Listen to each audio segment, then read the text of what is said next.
শীত মৌসুমে ইবাদতের গুরুত্ব নিয়ে আলোচনা করার কথা বলা হয়েছে। এই জন্য শীতকালীন সময়ে 10টি গুরুত্বপূর্ণ আমলের কথা আমি বাতলে দেব।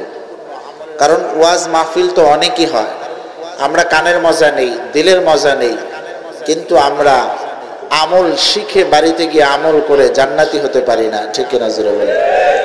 এই জন্য আজকে যদি শীত মৌসুমে 10টি বিশেষ ইবাদতের কথা বাতলে দেওয়া হয়, তাহলে আমরা সেই সবকগুলো নিয়ে আমল করে আমাদের জীবনকে কোরআনের রঙে রঙিন করব তো ইনশাআল্লাহ। তাহলে আমাদের এই বাংলাদেশ ঋতু হলো 6টি। কয়টি? 6টি ঋতু হলেও আমাদের দেশে শীত এবং গ্রীষ্ম এই দুইটার সাথে আমরা পরিচিত বেশি, ঠিক কিনা বলেন? এই জন্য দেখেন, প্রথমে আমরা জানার চেষ্টা করব এই শীত কোথা থেকে এলো এবং গরম কোথা থেকে এলো।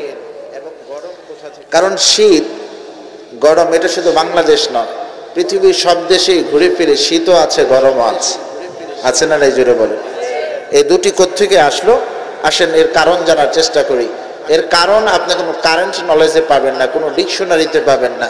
এর কারণ পাবেন বিশ্বনবীর হাদিসে, আল্লাহ তাআলার বাণী কোরআনে, ঠিক কিনা জোরে বলেন? জাহান্নাম, এই জাহান্নাম একদিন আল্লাহ তাআলার কাছে আবেদন করলো, আল্লাহ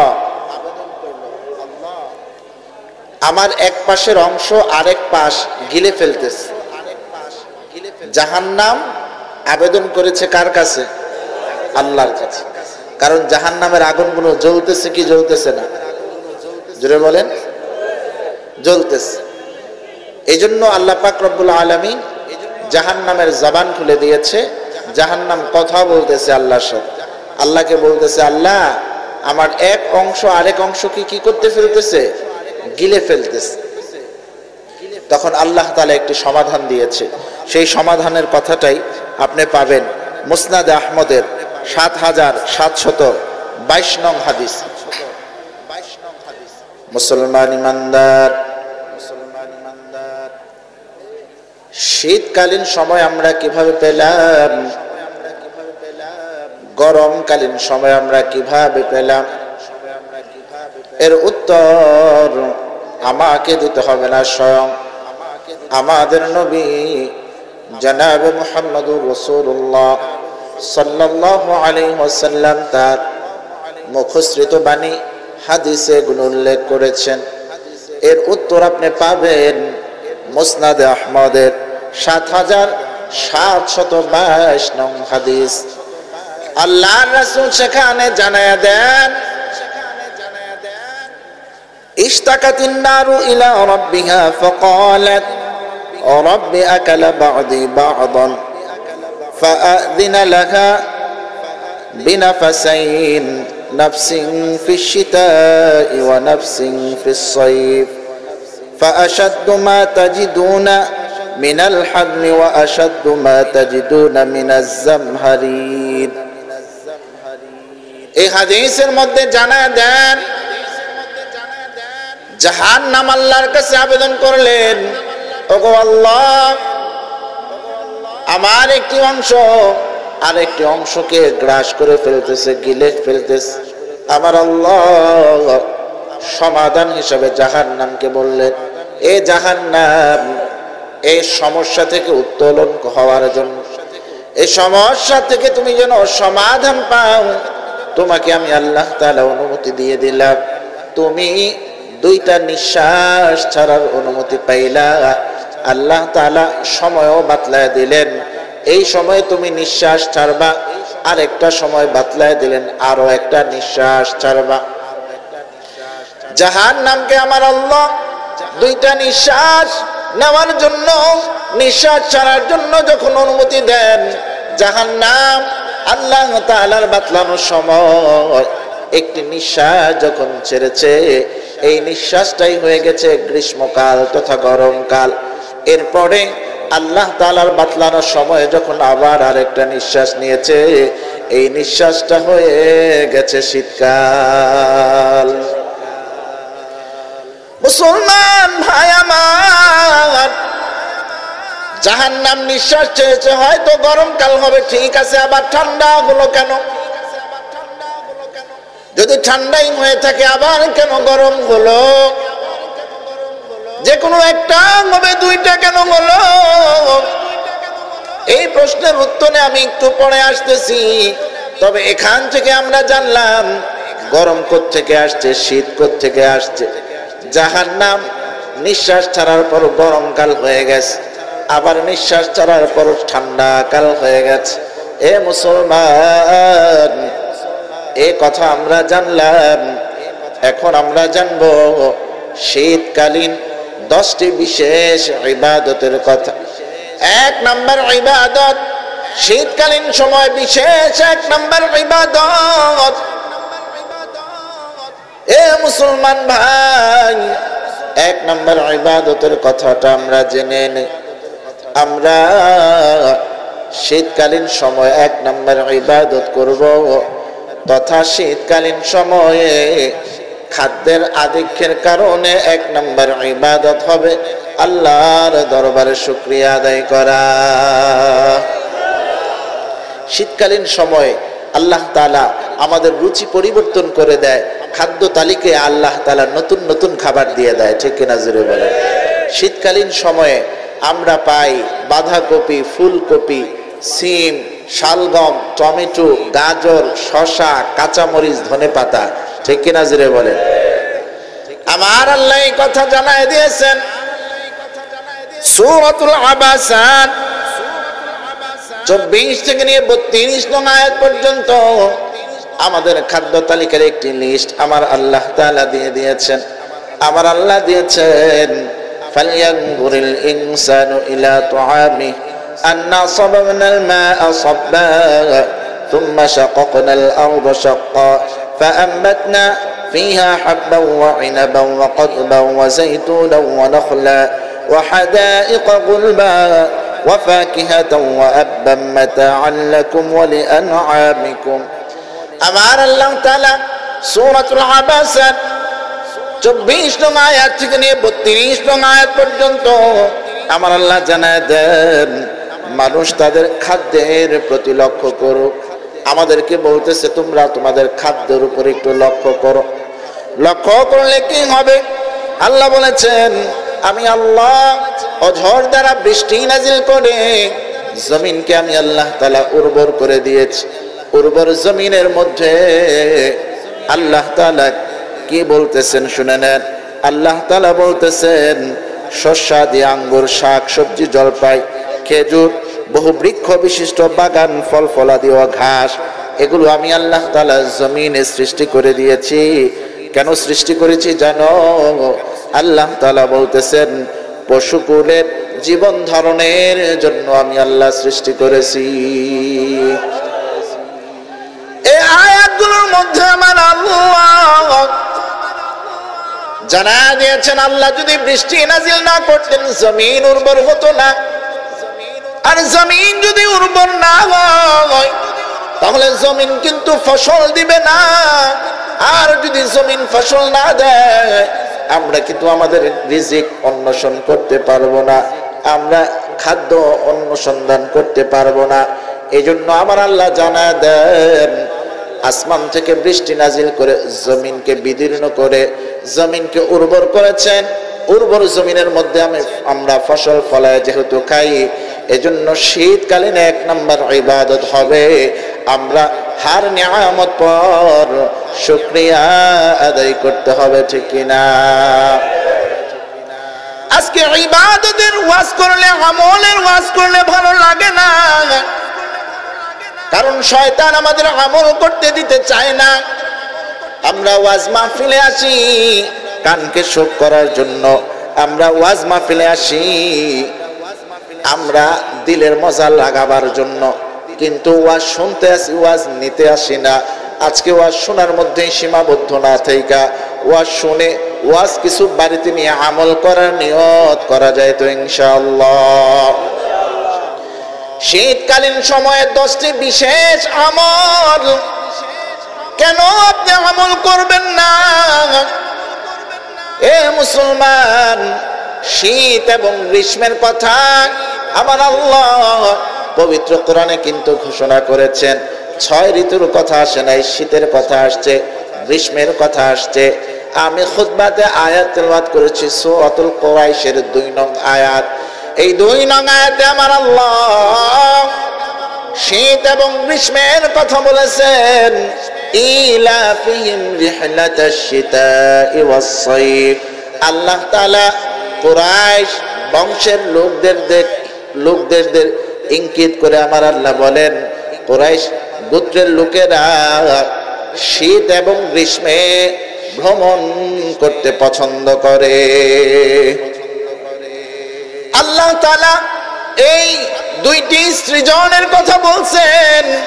এই জন্য সাহাবায়ে কেরাম শীত মৌসুমে ইবাদতের গুরুত্ব দিয়েছেন। শীত যখন আসতো সাহাবায়ে কেরামরা আহলান সাহলান বলে শীতকে গ্রহণ করত। শুধু তাই নয়, ইসলামের দ্বিতীয় খলিফা ওমর রাদিয়াল্লাহু তাআলা আনহু শীত সম্পর্কে বলছেন, আশ-শিতাউ গনিমাতুল আবিদ। ইবাদত গুজার বান্দাদের জন্য শীত মৌসুমটা হলো গনিমত, সুবর্ণ সময়। শুধু তাই নয়, এ মুসলমান, প্রখ্যাত তাবেঈ উবাই ইবনে উমাইর রাহমাতুল্লাহি আলাইহি তিনি শীত যখন আসতেন তিনি এই কথা বলে বলে এলান করতেন, ইয়া আইয়ুহাল কুরআন ইয়া আহলাল কুরআন তালাল লাইলু লিসালাতিকুম ওয়া কাসুরান নাহারা লিসিয়ামিকুম। তিনি এলান করতেন, হে কুরআনওয়ালারা, শীত মৌসুম আসছে, তোমাদের কি কোনো খবর নাই? আমার আল্লাহ রোজা রাখার জন্য দিনকে ছোট করে দিয়েছেন এবং রাতে নফল নামাজ পড়ার জন্য আমার আল্লাহ তাআলা রাতকে বড় করে দিয়েছেন। হে কুরআনওয়ালারা, কুরআনওয়ালাদেরকে ডেকে ডেকে তাবেঈ সবক দিতেন, স্মরণ করায় দিতেন। কারণ শীত মৌসুমে আল্লাহ তাআলা দিনকে ছোট করেছেন, রোজা রাখতে সহজ হয়, রাতকে বড় করেছেন, রাতের নফল নামাজ পড়ার জন্য এক্সট্রা সময় পাওয়া যায়, ঠিক কিনা? সাহাবায়ে কেরাম তাবেঈন এমন শীত মৌসুমকে গুরুত্ব দিয়েছেন, আমাদের মধ্যে কেন গুরুত্ব থাকবে না? এ মুসলমান ভাই, এজন্য শীত মৌসুমকে কাজে লাগাইয়া চাইলে আপনি জান্নাত অর্জন করতে পারবেন। আবার যদি অবহেলা করে শীত মৌসুমটা পার করে দেন, এই অবহেলাটাও জাহান্নামের কারণ হতে পারে। কেমনে? 10টা আমলের কথা শুনলেই পাবেন। বলেছিলাম শীতকালীন সময়ের বিশেষ 10টা আমলের কথা বাতলে দিব, যেই 10টা আমল শুধু শীত মৌসুমেই করা সহজ। 10টা আরেকটা বললাম, হার নিয়ামতের পর যেহেতু শীত মৌসুমে আমরা সবজির রুচিটা আমাদের একটু বেশি হয়, ঠিক কিনা জোরে বলেন? এই জন্য এই নিয়ামতের শুকরিয়া আদায় করতে হবে। তবে না, আপনি যেই শুকরিয়ার কথা ভাবতেছেন সেই শুকরিয়া নয়। আপনি ভাবতেছেন আলহামদুলিল্লাহ বলে শুকরিয়ার হক আদায় করবেন। না, আলহামদুলিল্লাহ এটা শুকরিয়ার প্রাথমিক স্তর। যদি পরিপূর্ণ শুকরিয়া আদায় করতে হয়, আমার আল্লাহ যেই নিয়ামত যেই জন্য বানাইছেন, ওই নিয়ামতটা, ওই অঙ্গ প্রত্যঙ্গটা ওই কাজে ব্যবহারের মাধ্যমে শুকরিয়া আদায় করতে হবে। যেমন আমার আল্লাহ তাআলা কপালটা বানাইছে সেজদা দেওয়ার জন্য, জবানটা বানাইছে আল্লাহকে আল্লাহ বলে ডাকার জন্য, চোখ দুটো দিয়েছে কোরআন দেখে দেখে পড়ার জন্য। এজন্য আপনি যদি চোখ দিয়ে কোরআন দেখে দেখে পড়েন, চোখের শুকরিয়া আদায় হবে। আমার আল্লাহর নিয়ামত ভক্ষণ করে পুরো দেহটা আপনি বানাইছেন, এই দেহটা যদি আপনি রুকুতে ঝুঁকায় দেন শুকরিয়া আদায় হবে। এই কপালটা যদি আপনি সেজদায় ঝুঁকায় দেন শুকরিয়া আদায় হবে। আল্লাহর নিয়ামত ভক্ষণ করে শুধু আলহামদুলিল্লাহ বলে পার পেয়ে যাবেন না, আলহামদুলিল্লাহ শুকরিয়ার প্রাথমিক স্তর, কিন্তু যেই অঙ্গ যেই জন্য বানাইছে ওই কাজে ব্যবহার করাই হবে প্রকৃত শুকরিয়া, ঠিক কিনা? এজন্য শীতকালীন সময়ে 10টি বিশেষ ইবাদতের 1 নম্বর হলো আল্লাহর দরবারে শুকরিয়া আদায় করা। এ মুসলমান, 2 নম্বর ইবাদত হলো আমার আল্লাহ আমাদেরকে শীত বস্ত্র আসমান থেকে দান করছেন। সুবহানাল্লাহ পড়ে। আগের দিনের মানুষ পাতা ব্যবহার করত পোশাক হিসাবে, সুতার অভাব ছিল, মানুষ সুতা দিয়ে পোশাক বানায় পড়তে পারত না। কিন্তু এখন যুবকরা সপ্তাহে একটা করে টি শার্ট বদলায়, আছে না নাই জোরে বলে। কিন্তু আমার আল্লাহ এই পোশাক কিন্তু দান করেছেন আসমান থেকে। আমার আল্লাহ কত সুন্দর করে বলে দেন, ওয়াল্লাহু জাআলা লাকুম মিম্মা খালাকা যিলালান ওয়া জাআলা লাকুম মিনাল জিবালি আকনানা ওয়া জাআলা লাকুম সারাবিলা তাকিকুমুল হাররা ওয়া সারাবিল। আমার আল্লাহ তাআলা সূরাতুন নাহলের 81 নং আয়াতে জানায় দেন, আর আল্লাহ তোমাদের জন্য ব্যবস্থা করেছেন পরিধেয় পোশাক, তা তোমাদের তাপ থেকে রক্ষা করার জন্য। আর আল্লাহ তাআলা ব্যবস্থা করেছেন তোমাদের জন্য বর্মের, তা যুদ্ধ থেকে রক্ষা পাওয়ার জন্য। অর্থাৎ সূরাতুন নাহলের 81 নং আয়াতে আল্লাহ জানান, তোমাদের জন্য আমি পোশাক পাঠাইছি যাতে করে তাপ থেকে রক্ষা পেতে পারো। তাপ একটা ব্যাপক অর্থবোধক শব্দ। তাপ দ্বারা হলো আবহাওয়া, শীত হোক গরম হোক যে কোনো আবহাওয়া নিজের দেহকে বাঁচানোর জন্য আল্লাহ পোশাক পাঠাইছেন। আর আল্লাহ বলেন ঢাল আমি পাঠাইছি যাতে করে যুদ্ধ থেকে তোমাদের দেহকে বাঁচাতে পারো। এজন্য আমার আল্লাহ পোশাক আমাদের জন্য পাঠাইছে ইজ্জত আবরু ঢেকে রাখার জন্য। আমাদের এই শীত মৌসুমে কত শীত, যদি গরম কাপড় না পরতাম ঠান্ডার মধ্যে অসুখে বিসুখে আমরা পড়ে যেতাম। এমনও হতে পারতো ঠান্ডার জনিত কারণে আমাদের মৃত্যু হতে পারতো। আল্লাহ তাআলা পোশাক নাজিল করে আমাদেরকে শীত থেকে বাঁচাবার জন্য পোশাক নাজিল করেছেন। এই জন্য শীত বস্ত্র নাজিল করার কারণে 2 নাম্বার আমল হবে আল্লাহর দরবারে কৃতজ্ঞতা প্রকাশ করা, ঠিক কিনা? এ মুসলমান ভাই আমার, শীত মৌসুমের 3 নাম্বার ইবাদত শুনে নেন। 3 নাম্বার আমল হবে শীত মৌসুমের বিশেষ 10টি ইবাদতের 3 নাম্বার ইবাদত, 3 নাম্বার আমল হলো শুকনো পাতা ঝরে যাওয়া থেকে শিক্ষা গ্রহণ করতে হবে। শীত মৌসুমে শুকনো পাতাগুলো, শুকনো গাছ থেকে পাতাগুলো ঝরে যায় কি যায় না? এই পাতা ঝরা থেকে আমাদেরকে শিক্ষা গ্রহণ করতে হবে। এ মুসলমান ভাই আমার, আজকে নারায়ণগঞ্জ শহরের মুসলমান এক হইছেন। আজকে আমি আমলের ওয়াজ দিয়ে যাই। ওয়াজ শুধু শুনলেই চলবে না, ওয়াজ কিছু বাড়িতেও নিয়ে যেতে হবে, ঠিক কিনা জোরে বলে। শুকনো গাছের পাতা ঝরে যায়, মনে করেছেন কি নিছক এটা ঝরে যাইতেছে আর শেষ? না না, এই পাতা ঝরা থেকেও আমাদের জন্য শিক্ষা আছে না নাই? মুসনাদে আহমদের 12534 নং হাদিসে আল্লাহ রাসূল জানান দেন, শুকনো পাতা ঝরলে অবস্থাটা কি হয়, এখান থেকে কি শিক্ষা নেওয়া যায়? বিশ্বনবী একদিন যাইতেছেন, কোথাও দেখলেন একটি শুকনো গাছ। বিশ্বনবী গাছটা ধরে একটু নাড়াচাড়া দিলেন, কিন্তু কোনো পাতা পড়ল না। এরপরে বিশ্বনবী দ্বিতীয়বার আবার নাড়াচাড়া করলেন, তারপরও কোনো পাতা পড়ল না। বিশ্বনবী এবার তৃতীয়বার গাছ নাড়াচাড়া করলেন, এরপরে কিছু পাতা জমিনে পড়ে গেল। এরপরে আমার আপনার নবী বললেন, সুবহানাল্লাহি ওয়ালহামদুলিল্লাহি ওয়া লা ইলাহা ইল্লাল্লাহু ওয়াল্লাহু আকবার। যেই বান্দা এই 4টি শব্দ পাঠ করবে, আমার আল্লাহ তাআলা আজকে এই শুকনো গাছ থেকে পাতা যেমনি ভাবে ঝরে পড়লো, ওই ব্যক্তির আমল নামা থেকে গুনাহগুলো এইভাবে ঝরে পড়ে যায়।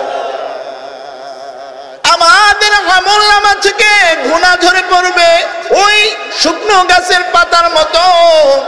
যদি আমরা আল্লাহর পবিত্রতা ঘোষণা করতে পারি, যদি আমরা আল্লাহ তাআলার মাহাত্ম্য বর্ণনা করতে পারি, যদি আমরা আল্লাহ তাআলার একাত্মবাদের কথা আমরা আমরা জেনে বুঝে মানতে পারি, তাহলে আমাদের গুনাহগুলো শুকনো গাছের পাতার মতো ঝরে পড়বে। এই জন্য শীত মৌসুমে যেহেতু শুকনো গাছের পাতাগুলো ঝরে যায়, এই ঝরা পাতা থেকে শিক্ষা গ্রহণ করে আমাদের আমল থেকে বদ আমলগুলো, গুনাহগুলো যেন ঝরে যায়, আমাদের আমল করতে হবে কি হবে না? এ মুসলমান ভাই আমার আল্লাহ চান আমরা জান্নাতে প্রবেশ করি। এজন্য আমার আল্লাহ তাআলা উসিলা খুঁজে খুঁজে আমাদেরকে জান্নাতে প্রবেশ করাবেন। কিন্তু বড় আফসোস, আমরা উসিলা তালাশ করেও জান্নাতি হতে চাই না। এ মুসলমান, তুমি কত বড় পাপী হইছো? তোমার কি পাহাড় পরিমাণ পাপ হয়েছে নাকি? তুমি কি এমন কোন পাপ করছো তোমার অন্তর বারবার সাক্ষী দেয় তুমি পৃথিবীর সবচেয়ে বড় পাপী? তোমার দিল কি এমন সাক্ষী দেয়? যদি এমন সাক্ষী দেয়, আজকে মারকাজুস সুফা মাদ্রাসার মাহফিল থেকে তোমাকে আমি আল্লাহ তাআলার আয়াত শোনায় দেই। আমার আল্লাহ জানান, লা তাকনাতু মির রাহমাতিল্লাহ। এ বান্দা, তোমার পাহাড় পরিমাণ পাপ যদি হয়ে থাকে, আমি আল্লাহর রহমত থেকে নিরাশ হইও না। ও মুসলমান, আমার আল্লাহ দয়া মায়াটাকে ভাগ করছেন, দয়া মায়াটাকে 100 ভাগ করছেন। একটা ভাগ পৃথিবীতে দিছেন, আর 99টা ভাগই আল্লাহ তাআলা নিজের কাছে সংরক্ষণ রেখে দিয়েছেন। এক ভাগ দয়া মায়া পুরো পৃথিবীর মানুষকে ভাগ করে দেওয়ার কারণে মা সন্তানকে ভালোবাসে, সন্তান মাকে ভালোবাসে, ভাই ভাইকে ভালোবাসে, বন্ধু বন্ধুকে ভালোবাসে। 1% দয়া মায়ের কারণে যদি একে অপরকে আমরা ভালোবাসতে পারি, আল্লাহর কাছে 99% দয়া আর মায়ার ভালোবাসা, আল্লাহ কি আমাদেরকে ভালোবাসতে পারেন না? এজন্য পাপকে ঘৃণা করো, পাপীকে নয়। আজকে মাহফিলে কোন যুবক আসছো, তুমি যত বড় পাপী হও, তুমিও কিন্তু আজকে চাইলে বেগুনাহ মাসুম হয়ে বাড়িতে যাইতে পারো, ঠিক কিনা? জোরে বলেন। আজকে যুবকগুলো যদি এখানে আল্লাহর রহমত লাভের আশায় বসে তওবা করে কান্নাকাটি করে আল্লাহর কাছে গুনাহ মাফ চায়, আল্লাহ তাকেও মাফ করে বেগুনাহ মাসুম বানায় বাড়িতে পাঠাইতে পারে কি পারে না? জোরে বলেন, পারে কি পারে না? না বলে আল্লাহ তখন পারছে, তখন তো জোয়ান ছিল, আল্লাহ এখন বুড়া হয়েছে, এখন পারতো না। অথবা এখানে অনেক মানুষ, এত মানুষকে মাফ করবে কেমনে আল্লাহ? বিষয়গুলো কি এরকম? আল্লাহ যদি পুরো পৃথিবীর মানুষকে একসাথে মাফ করে দেয়, কাউকে জবাব দিতে হবে? কিন্তু আমরা মাফ পাই না, কারণ হলো চাওয়ার মতো চাইতে জানি না, ঠিক কিনা? জোরে বলেন।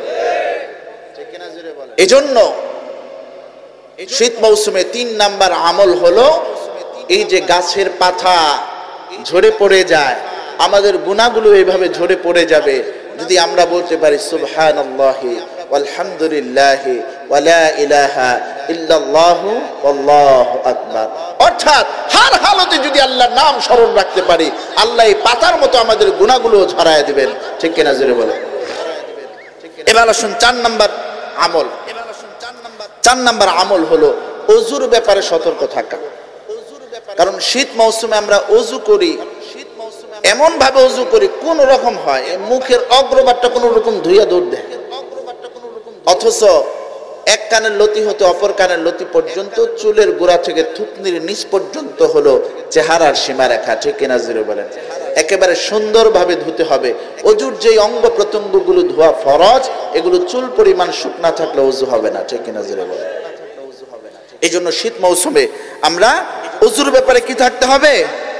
সতর্ক থাকতে হবে। এই ব্যাপারে দেখেন চমৎকার কিছু কথা আল্লাহ রাসূল বলে দিয়েছেন। মুসলিম শরীফের 251 নং হাদিসে আল্লাহ রাসূল বলেন, আলা আদুল্লুকুম আলা মা ইয়ামহুল্লাহু বিহিল খাতায়া ওয়া ইয়ারফাউ বিহিদ দারাজাত। আল্লাহ রাসূল বলেন, আমি কি তোমাদেরকে এমন একটা সুসংবাদ দিব না, যে সুসংবাদটা হলো যে আমলটা করলে তোমাদের জীবনের গুনাহগুলো আল্লাহ মাফ করে দিবে, মর্যাদা বৃদ্ধি করে দিবে। সাহাবা একরাম বললেন, কেন নয় আল্লাহর রাসূল, কেন নয়, অবশ্যই আপনি বলেন। এবার আল্লাহর রাসূল বললেন, ইসবাগুল ওযুই আলাল মাকানি, ওই বিষয়টা হলো শীতকালে কষ্ট হলেও উত্তম রূপে ওযু করা। অর্থাৎ আল্লাহর রাসূল এই হাদিসে বুঝাইতে চান, সাহাবীদেরকে বলেন, তোমাদেরকে আমি এমন একটি আমল বাতলে দিব না যে আমল করলে তোমাদের পিছনের গুনাহ মাফ হয়ে যাবে, আল্লাহ তাআলা তোমাদের দুনিয়ায় সম্মান মর্যাদা বৃদ্ধি করে দিবে। সাহাবা একরামরা যখন ওই আমলের কথা জানতে চাইলেন, ওই আমলটা অন্য কোনো আমল নয়, ওই আমলটা হলো শীতকালীন সময় উত্তম রূপে ওযু করা।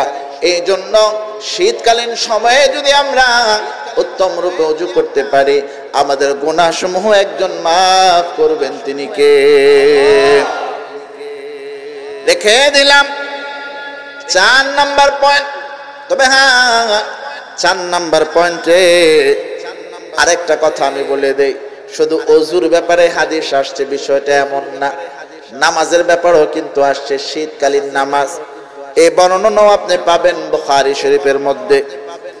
এ মুসলমান, হযরত আবু বকর ইবনে আবু মুসা রাদিয়াল্লাহু তাআলা আনহু তার পিতার সূত্রে বর্ণনা করেন, রাসূল বলেছেন, মান সাল্লাল বারদাইনি দাখালাল জান্নাহ, যে ব্যক্তি 2 শীতে নামাজ আদায় করবে, আল্লাহ তাআলা তাকে জান্নাতে প্রবেশ করাবেন।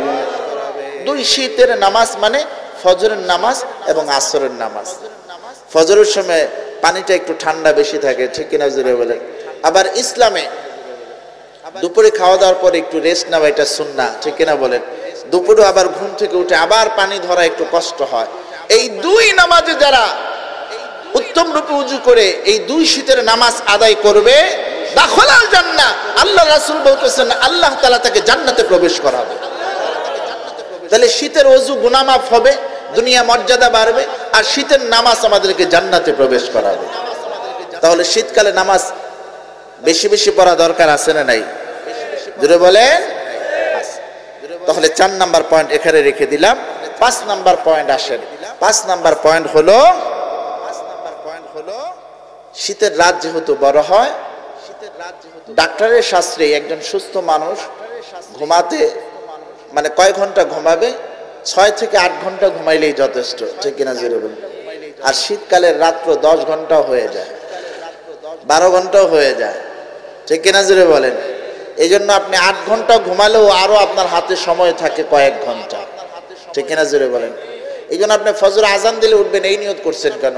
আপনি উঠবেন 3টা বাজে, 3টা বাজে উঠে আপনি তাহাজ্জুদ নামাজ পড়ে যায় নামাজে বসে আল্লাহর কাছে যা চাবেন আল্লাহ তাই দিয়ে দিবেন, ঠিক কিনা জোরে বলেন?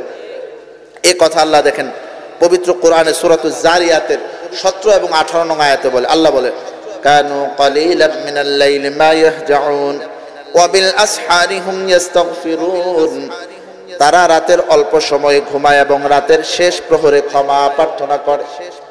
তারা বলতে আল্লাহ তাআলা ঈমানদারদেরকে বুঝাইছেন, তারা রাতের অল্প সময় ঘুমাইয়া রাতের একটি অংশে তারা নফল নামাজ আদায় করে, তাহাজ্জুদ নামাজ আদায় করে এবং আল্লাহর কাছে ক্ষমা প্রার্থনা করে। এ মুসলমান, সারা দিন আমরা আল্লাহকে ডাকি, আল্লাহ কি আমাকে একবারও ডাকবে না? এমনটা হতে পারে না। সারাদিন আমরা ডাকি আর শেষ রাতে আইসা আল্লাহ আমাদেরকে ডাকে। প্রথম আসমানে আল্লাহ নেমে যান, নেমে বলে, কার রিজিক লাগবে বলো, কোন গুনাহগার আছো আমার কাছে গুনাহ মাফ চাও, আমি মাফ করে দিব। কে অভাবগ্রস্ত আছো, অভাব দূরীকরণ করে দিব, আমার কাছে চাও। এজন্যই কবি বলছেন, অতি গভীর হয় রজনী যখন, নীরবে প্রভুর নাম জপিও তখন। অতি গভীর হয় রজনী যখন, নীরবে প্রভুর নাম জপিও তখন। প্রভুর করুণা যদি পাইবারে চাও, নিশীতে উঠে প্রভুর গুণ গান গাও, নিশিতে উঠে প্রভুর গুণগান গাও, ঠিক কিনা? এই জন্য জমিনের কোন বাসিন্দা আল্লাহর প্রিয় যদি হতে হয় তাহলে তাহাজ্জুদের জায়নামাজেই হতে হবে, ঠিক কিনা? জুড়ে বলেন। এ মুসলমান, সকাল 8টা থেকে রাত 8টা পর্যন্ত আপনি ডিউটি করলে আপনার বেতন 12,000। এই টাইমটা ঠিক রাখলে 12,000 বেতন আপনার রেডি। কিন্তু আপনি যদি একটু ওভার টাইম করেন আপনার জন্য আলাদা স্যালারি আছে না নাই? ফরজ ইবাদত করলে, ওয়াজিব সুন্নাত ইবাদত করলে আপনি জান্নাত ঠিকই পাবেন। যদি আল্লাহ তাআলার দিদার পেতে চান, আল্লাহর প্রিয় বান্দাদের কাতারে শামিল হতে চান, তাহলে শেষ রাতে উঠে তাহাজ্জুদ নামাজ পড়তে হবে, নফল ইবাদতের গুরুত্ব দিতে হবে। ফরজ নামাজ আপনার ডিউটি, নফল নামাজ হলো আপনার ওভার টাইম। আপনার ডিউটির বেতন হলো জান্নাত, আর ওভার টাইমের বেতন হলো আল্লাহ তাআলার দিদার, আল্লাহর প্রিয় বান্দা, ঠিক কিনা? এজন্য যেহেতু শীত মৌসুমের রাত বড় হয়, এজন্য নফল নামাজ পড়া যাবে তো ইনশাআল্লাহ, তাহাজ্জুদ নামাজ পড়া যাবে তো ইনশাআল্লাহ। তাহাজ্জুদ নামাজ নফল নিয়ত করে 2 রাকাত করে 8 রাকাত পড়বেন। একান্ত সময় না থাকলে 2 রাকাত পড়লেও হবে, আর সময় থাকলে 8 রাকাতের মধ্যে সীমাবদ্ধ না থেকে যত বেশি পড়বেন ততই বেশি আল্লাহর কাছাকাছি যাবেন, ঠিক কিনা? এরপরে চলে আসেন 6 নম্বর ইবাদত। 6 নম্বর ইবাদত হলো নফল রোজা। কি রোজা? জোরে বলেন। আল্লাহর রাসূল কত চমৎকার ভাবে বলেছেন। আবু হুরায়রা রাদিয়াল্লাহু তাআলা আনহু একদিন সাহাবীদের উদ্দেশ্যে বললেন, এ সাহাবা একরাম, আমি কি তোমাদেরকে সহজ একটা গনিমতের কথা বলে দিব না? সাহাবীরা বললেন, হ্যাঁ অবশ্যই বলেন। তখন আবু হুরায়রা রাদিয়াল্লাহু তাআলা আনহু বললেন, আলা আদুল্লুকুম আলাল গনিমাতিল বারিদা। আবু হুরায়রা বললেন, সহজ গনিমত হলো, তোমরা কি জানো সেটা কি? সেটা হলো as-সাওমু ফিশ-শিতা'i। সহজ গনিমত হলো শীতকালের রোজা। অর্থাৎ শীতের সময়টা হলো অত্যন্ত কম, ছোট। শীতের দিনটা হলো ছোট, রোজা রাখা হলো সহজ।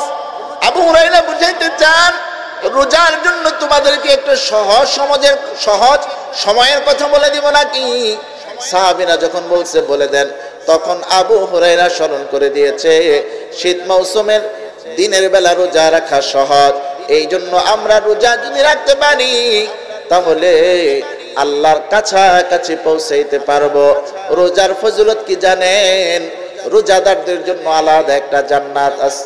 ওই জান্নাত শুধু রোজাদারদের ডাকবে। সেই জান্নাতের নাম হলো রাইয়ান, ঠিক কিনা? জোরে বলে। জান্নাতের রাইয়ান নামক দরজা আপনাকে ডাকবে। আরেকজন যেতে নিবে, রাইয়ান দরজা বন্ধ হয়ে যাবে, বলবেন না না তুমি আসবে না, কারণ তুমি রোজাদার না। শুধু আমার এই দরজা খোলা রোজাদারদের জন্য। আপনি যদি রোজাদার হন, রাইয়ান দরজা দিয়ে আপনি জান্নাতে সহজেই প্রবেশ করবেন। এই জন্য রোজা আমরা যুবক যারা আছি রাখবো। আমরা চাইলে আরবি মাসের 3 দিন রোজা রাখতে পারি, যেমন 13, 14, 15 তারিখ, ঠিক না? জোরে বলেন। অথবা আমরা সাপ্তাহিক রোজা রাখতে পারি, প্রত্যেক বৃহস্পতিবার, প্রত্যেক সোমবার, ঠিক না? জোরে বলেন। এই জন্য আপনি আপনার সুবিধা মতো আরবি মাসের 3 দিন রাখবেন না সপ্তাহে 2 দিন রাখবেন, আপনি সিদ্ধান্ত নিয়ে নেন, যেভাবেই রাখবেন। কিন্তু শীত মৌসুমে রোজা রাখা যেহেতু সহজ, 2-4টা রোজা রেখে একটু অভ্যাস করেন, ঠিক কিনা? জোরে বলেন। এরপরে আসেন 7 নম্বর আমল। কয় নম্বর আমল? 7 নম্বর আমল হলো জাহান্নাম থেকে মুক্তি কামনা করা। জাহান্নাম থেকে মুক্তি কামনা করা। বলে এটা আবার কেন? ওই যে শুরুতেই বলেছিলাম যে একটা প্রশ্নের উত্তর পরে দিব, ঠিক কিনা? জোরে বলেন। জাহান্নামের প্রথম নিঃশ্বাসে হয়ে গেল গরমকাল, দ্বিতীয় নিঃশ্বাসে কি হয়ে গেল? শীতকাল। এই জন্য মনে রাখবেন, দুনিয়ার শাস্তি দেওয়ার জন্য বিভিন্ন সিস্টেম আছে। যেমন ফাঁসির কাস্টে ঝুলিয়ে মৃত্যুদণ্ড, শুলিতে চড়িয়ে মৃত্যুদণ্ড, অথবা আপনার কি বলে এটাকে, রিমান্ডে নিয়ে বিভিন্ন শাস্তি আছে না নাই? তো জাহান্নামেরও শাস্তির প্রকার আছে। জাহান্নামে তো আপনাকে আগুন দিয়ে শাস্তি দিবেই, আগুনের শাস্তি ছাড়াও আরো প্রকার হলো জাহান্নামে বরফের শাস্তিও আছে। কিসের শাস্তি আছে? এজন্য জাহান্নাম একটা নিঃশ্বাস নিছে, আগুনের নিঃশ্বাস নেওয়ার কারণে কি হয়ে গেছে, গরমকাল। আর যখন বরফের নিঃশ্বাস নিয়েছে তখন কি হয়ে গেছে, ঠান্ডাকাল। এখন উত্তর মিলল তো? এই জন্য জাহান্নামে বরফের শাস্তি যেহেতু আছে, এই জন্য শীতের এই কনকনে শীতকে আমরা উপলব্ধি করে আমরা যখন আল্লাহ তাআলার কাছে জাহান্নাম থেকে আমরা কি চাইবো, মুক্তি চাইবো, তখন আল্লাহ তাআলা আমাদেরকে জাহান্নাম থেকে মুক্তি দিয়ে দিবেন। ঠিক কিনা জোরে বলেন? এ মর্মে হাদিস পাওয়া যায়। দেখেন খেয়াল করে, আমালুল ইয়াউম ওয়াল লাইল, এই কিতাবের মধ্যে পাওয়া যায় আল্লাহর রাসূল বলেন, কেউ কনকনে শীতের মধ্যে বলল, আজকে তাপটা, আজকে শীতটা অনেক বেশি, আর বলল লা ইলাহা ইল্লাল্লাহ, আল্লাহ ছাড়া কোনো মাবুদ নাই, এবং বলল আল্লাহ এই শীতকে উপলব্ধি করে আপনার কাছে জাহান্নাম থেকে মুক্তি চাই, জামহারি থেকে মুক্তি চাই, তখন আল্লাহ রাসূল বলেন, আল্লাহ তাআলা আসমানের ফেরেশতাদেরকে সাক্ষী রেখে বলে, দেখো জমিনে আমার বান্দা জাহান্নামের বরফকে উপলব্ধি করে, শীতকে উপলব্ধি করে জাহান্নামের জামহারি থেকে মুক্তি চায়, তোমরা সাক্ষী থাকো আমার বান্দাকে আমি জাহান্নাম থেকে মুক্তি দিয়ে দিলাম। তাহলে জাহান্নামে বরফের শাস্তি। আজকে 12টা প্রায় বেজে গেছে, আপনাকে যদি পুকুরে গিয়ে নামতে বলা হয়, কি আপনি নামবেন? এই আপনাকে যদি এখন ফ্রিজে রাখা হয় কি কষ্ট হবে বলেন? জাহান্নামে এইভাবে শাস্তি দিবে। এই জন্য শীতকে উপলব্ধি করে জাহান্নামের শাস্তি থেকে মুক্তি চাওয়া দরকার আছে না নাই? এই জন্য আমরা জাহান্নাম থেকে মুক্তি চাইতে পারি দুই ভাবে। দুইটি দোয়া শিখায় দেই, খেয়াল করে দেখেন। আল্লাহুম্মা ইন্নী আউযু বিকা মিন আযাবি জাহান্নাম, অথবা 2 নাম্বার দোয়া, আল্লাহুম্মা আজিরনি মিনান নার, আল্লাহুম্মা আজিরনি মিনান নার। এভাবে করে আমরা জাহান্নাম থেকে মুক্তি চাইতে পারবো না ইনশাআল্লাহ? তাহলে আমরা 7 নাম্বার আমল এখানেই রেখে দিলাম। 8 নাম্বার আমল হলো, দুর্গম এলাকাগুলোতে শীতের পরিমাণ একটু বেশি, ঠিক কিনা জোরে বলে? সেখানে অনেক দুস্থ মানুষ আছে যারা শীত বস্ত্র ক্রয় করতে পারে না, ঠিক কিনা জোরে বলে? এই শীতার্তদের পাশে দাঁড়ানো হলো শীতকালীন সময় 8 নাম্বার আমল, ঠিক কিনা জোরে বলে? আপনি যদি শীতার্তদের পাশে না দাঁড়ান অবস্থাটা কেমন হবে খেয়াল করে দেখেন। আল্লাহ তাআলা তো হাসরের ময়দানে সবার বিচার করবেন না? একটা হাদিসে পাওয়া যায়, সেই হাদিসটা হলো মুসলিম শরীফের 2569 নং হাদিস। সেই হাদিসে বলা হয় হাসরের ময়দানে আল্লাহ তাআলা নিজে বাদী হয়ে এক শ্রেণীর মুসলমানদের ব্যাপারে আল্লাহ নিজেই মামলা করবেন। স্বয়ং আল্লাহ যদি বাদী হয়ে মামলা করে তখন অবস্থাটা কি হবে বলেন? আল্লাহ তাআলা বাদী হয়ে মামলা করে বলবেন, আমি আল্লাহ ক্ষুধার্ত ছিলাম, তোমরা আমি আল্লাহ তাআলাকে খাবার দাও নাই।